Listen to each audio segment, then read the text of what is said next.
মাত্র কয়েকদিন আগের কথা, হুট করে আলোচনা শুরু হয় হাসান মাহমুদ কোথায়, হারিয়েই গেলেন? না, বাংলাদেশে এই পেসার হারিয়ে যাননি, বরং প্রবল প্রতাপের সাথেই ফিরছেন। সদ্য এলপিএল ড্রাফটে দল পাওয়া এই ক্রিকেটার যাচ্ছেন কাউন্টি খেলতেও। একই দিনে জোড়া সুখবর পেয়েছেন হাসান।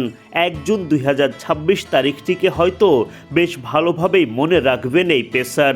এলপিএলের ড্রাফট থেকে দল পাওয়ার দিনেই কাউন্টি ক্রিকেট থেকে ডাক পেয়েছেন তিনি। কাউন্টি ক্রিকেটের জনপ্রিয় ও ঐতিহ্যবাহী দল কেন্টের হয়ে খেলার সুযোগ পেয়েছেন টাইগার পেসার হাসান। বিষয়টি নিশ্চিত করেছে জাতীয় দৈনিক ডেইলি সান। লাল বলে ক্রিকেটে জাতীয় দলে লম্বা সময় ধরেই নিয়মিত মুখ হাসান মাহমুদ।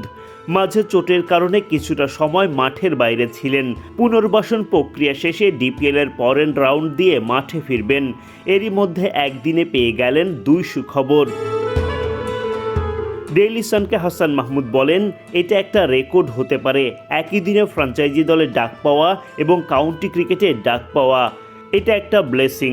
আমি বিশ্বাস করি দীর্ঘদিনের ধৈর্যের ফল। হাসান আরও বলেছেন, যখন ইংল্যান্ডে ছিলাম আমি ক্লাবের সাথে ট্রেনিং করেছি। কোচ এবং ম্যানেজমেন্ট আমার বোলিং বেশ পছন্দ করেছেন। আমি স্পোর্টস ভিসার জন্য অপেক্ষা করছিলাম, এটি পেয়ে গেছি। এরপর আমি বিসিবির সাথে যোগাযোগ করব এনওসি নিয়ে। এবছর কাউন্টি ক্রিকেটে কয়েকটি ম্যাচ খেলতে চাই। কাউন্টি ক্রিকেটে কেন্টের হয়ে খেলবেন হাসান মাহমুদ। এর আগে সাসেক্সের হয়ে মুস্তাফিজুর রহমান এবং ওরচেস্টারশায়ার ও সারের হয়ে কাউন্টি খেলেছিলেন সাকিব আল হাসান। এদিকে এলপিএল হাসান মাহমুদ খেলবেন কলম্বো ক্যাপসের হয়ে। এলপিএলের ড্রাফট থেকে দল পেয়েছেন মেহেদী হাসান মিরাজও। তিনি খেলবেন গল গ্যালান্টসের হয়ে। এই দল আবার ডিরেক্ট সাইনিংয়ে আগেই নিজেদের করে নেয় লিটন দাসকে। এর বাইরে সরাসরি চুক্তিতে জাফনা কিংসের হয়ে খেলবেন সাকিব আল হাসান ও তাসকিন আহমেদ।